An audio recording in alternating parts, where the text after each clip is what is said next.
Bonjour et bienvenue dans cette première capsule vidéo qui vise à expliquer comment utiliser les coordonnées géographiques. Alors d'abord, à quoi servent les coordonnées géographiques? Elles servent en fait à se repérer sur la surface de la Terre. Pour cela, l'homme a quadrillé cette surface de la Terre avec des lignes imaginaires et ce quadrillage sert à situer n'importe quel point sur la planète. Ces coordonnées sont des lignes imaginaires, comme je viens de le dire, qui sont appelées des parallèles ou des méridiens. Elles vous permettront de définir la latitude pour les parallèles et la longitude pour les méridiens de n'importe quel point à la surface du globe. Alors de manière concrète, vous voyez ici la latitude, elle est calculée, déterminée plutôt, en fonction des parallèles qui coupent la Terre dans un sens est-ouest et qui servent à situer un objet au nord ou au sud de l'équateur. Ici par exemple, vous avez sur le schéma un point, le lieu ici, qui est situé par rapport à l'équateur. Ainsi, la latitude s'exprime toujours en degrés, parce qu'elle forme un angle ici, entre l'équateur, le centre de la Terre, et le lieu. Le parallèle de référence est donc bien l'équateur, qui vaut 0 degré évidemment, et on situe toujours un point au nord ou au sud de l'équateur. C'est ici que le point A par exemple est situé au nord de l'équateur, et le point B est situé au sud de l'équateur. La longitude, c'est un petit peu le même système, sauf que la ligne imaginaire de référence, c'est le méridien de Greenwich et pas l'équateur. Et la longitude sert à situer un point dans un sens est-ouest plutôt que dans un sens nord-sud comme la latitude. Ici, vous voyez, c'est un peu le même principe. Vous avez le méridien de Greenwich, un lieu, et pour déterminer sa longitude, on calcule l'angle entre ce lieu, le méridien de Greenwich, et l'axe de rotation de la Terre. Cet angle détermine la longitude du lieu. Le méridien de Greenwich est donc le méridien de référence, sa longitude est forcément de 0 degré. Et on situe toujours un point à l'est du méridien de Greenwich comme le point C, ou à l'ouest du méridien de Greenwich comme le point D. Ainsi, sur notre planète, pardon, on peut situer 4 points par exemple, sur cet exemple-là, et vous voyez que le point A a une latitude de 30 degrés nord et une longitude de 30 degrés ouest. Le point B a une latitude de 30 degrés nord également, mais cette fois-ci sa longitude est de 30 degrés à l'est de Greenwich. Le point C a une latitude de 30 degrés sud, parce que l'équateur est ici, vous voyez bien qu'on est au sud de l'équateur, le 30 est indiqué ici, et une longitude de 30 degrés est, comme le point B.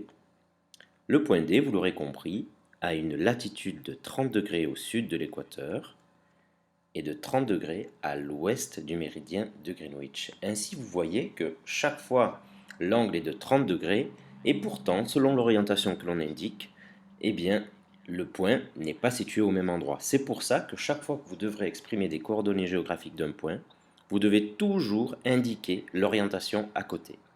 Sachez qu'on commence toujours par indiquer la latitude, c'est-à-dire la position nord-sud par rapport à l'équateur, et ensuite la longitude, c'est-à-dire la position est-ouest par rapport au méridien de Greenwich. Alors, comment déterminer les coordonnées géographiques d'une ville? Nous allons prendre l'exemple de Los Angeles. Alors d'abord, on va toujours dans l'index de l'Atlas, comme vous l'avez fait depuis la première année. Et on voit ici que Los Angeles est situé à la page 70 et au quadrillage B5-C5.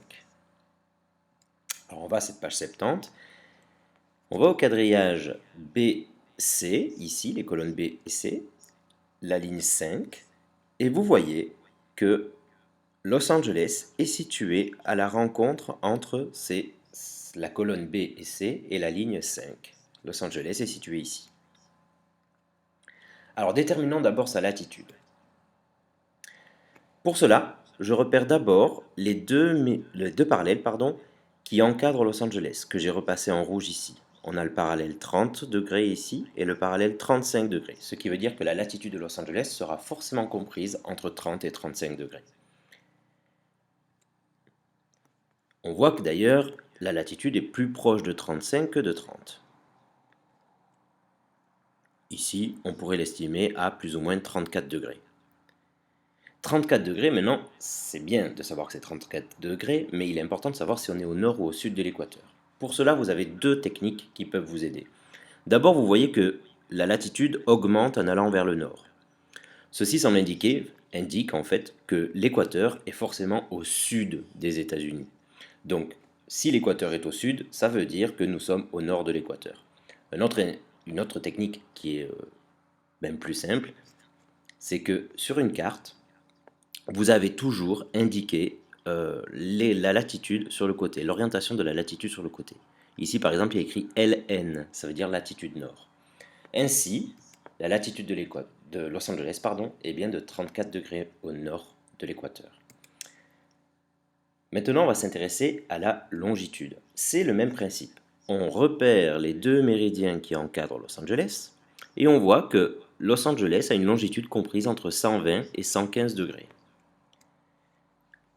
Alors, on repère ici et on voit d'ailleurs que Los Angeles est plus près des 120 que des 115.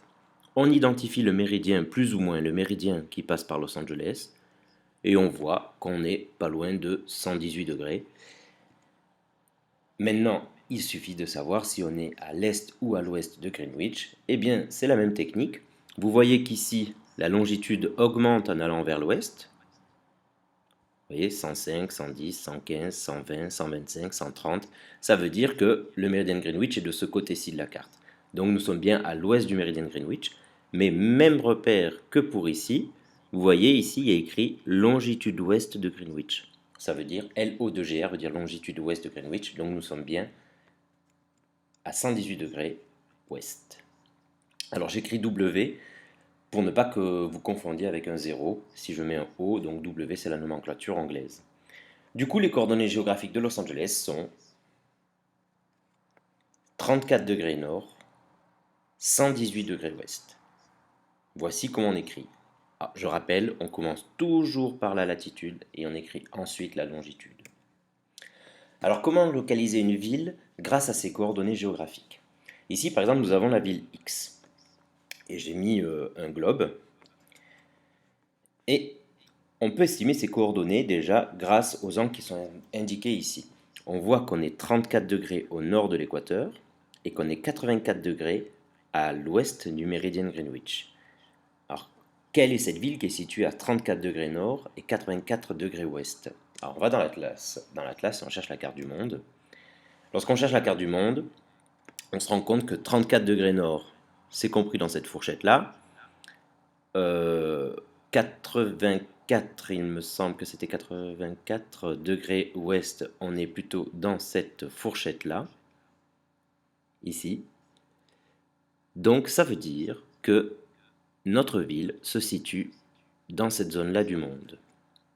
Alors on va faire un zoom parce qu'on ne voit pas très bien sur cette carte-ci. Voici le zoom. On rappelle, donc c'était bien ça, 34 degrés nord, 84 degrés ouest. 84 degrés ouest, 34 degrés nord, on les situe plus ou moins sur les bords de notre carte. Et lorsque l'on trace le méridien 84 degrés ouest et le parallèle 34 degrés nord, on voit qu'on tombe sur la ville d'Atlanta. Donc la ville mystère était Atlanta. Donc vous devez être capable, sur base d'une sphère comme celle-ci, où je vous indique les coordonnées géographiques, d'aller ensuite dans l'atlas retrouver quelle ville ces coordonnées représentent. Alors, un autre exercice maintenant, c'est de déterminer l'étendue d'un état grâce à la latitude, enfin l'étendue en latitude et en longitude d'un état. Alors en classe, on a fait les États-Unis. Vous vous rappelez? Ici, on avait indiqué par exemple que on avait estimé l'étendue en longitude ici et en latitude ici. Et on avait trouvé que la limite nord, c'était le parallèle 48 degrés nord, et la limite sud, le parallèle 25 degrés nord. Je remets la carte. La limite nord ici, voilà, c'est plus ou moins 48 degrés nord. La limite sud, c'est plutôt la Floride, quelque chose comme ça. On est à 25 degrés nord. Donc entre 48 degrés nord et 25 degrés nord, on a une étendue de 23 degrés en latitude. Alors, maintenant, on peut s'intéresser à la longitude. La longitude, c'est pareil. On essaye de déterminer les méridiens qui sont aux extrêmes des États-Unis. Alors à l'est, on est plus ou moins vers le méridien 70 degrés ouest. À l'ouest, on est plus ou moins vers le méridien 125 degrés ouest. Donc méridien 70 degrés ouest. Ici, c'est une erreur. Il devrait être écrit méridien, pardon. 124 degrés ouest. Et donc les États-Unis s'étendent sur 54 degrés de longitude. C'est pour ça qu'on avait dit d'ailleurs qu'il y avait un gros décalage horaire. On voit que l'étendue en longitude est très grande. Alors, on va essayer un exemple avec la Floride. Alors d'abord, on rappelle ici, voilà, 54 degrés d'étendue en longitude et 23 degrés d'étendue en latitude. Alors la Floride. La Floride, je l'ai repérée ici, vous voyez, avec les limites orange. On repère pareil le parallèle qui est au nord, qui met la limite nord de la Floride, et le parallèle qui met la limite sud de la Floride. On voit que ce parallèle c'est 32 degrés. Hein. On peut suivre, on suit toujours le parallèle, on essaye d'estimer pour le nord. Ici, le parallèle pour le sud c'est 25 degrés nord. Donc, on peut dire que l'étendue en latitude de la Floride est de 7 degrés. Pour l'étendue en longitude, c'est pareil. On prend l'extrémité ouest et l'extrémité est. On est dans l'extrémité est à 82 degrés ouest et dans l'extrémité ouest à 88 degrés ouest. Donc on peut voir que l'étendue de la Floride en longitude est de 8 degrés. Alors dans la vie de tous les jours, à quoi ça sert ceci? Dans la vie de tous les jours, vous pouvez utiliser n'importe quelle application de géolocalisation fonctionnera grâce aux coordonnées géographiques. Ici par exemple, voici l'école, Liège Atlas. Avec Google Maps ou Google Earth, on clique dessus et vous aurez toujours la localisation ici avec les coordonnées géographiques. Donc on voit qu'on est à 5, l'école est à 50 degrés nord et 39 minutes et 5 degrés est et 35 minutes au niveau des coordonnées géographiques. Dans les GPS, c'est pareil. Ici, par exemple, la personne indique qu'elle n'arrivait pas à se rendre à un certain lieu. Elle a indiqué les coordonnées géographiques et le GPS a calculé tout de suite le lieu accessible en voiture qui était le plus proche. Vous voyez donc que les coordonnées géographiques sont dans la vie de tous les jours, même si vous n'avez pas l'impression de les manipuler.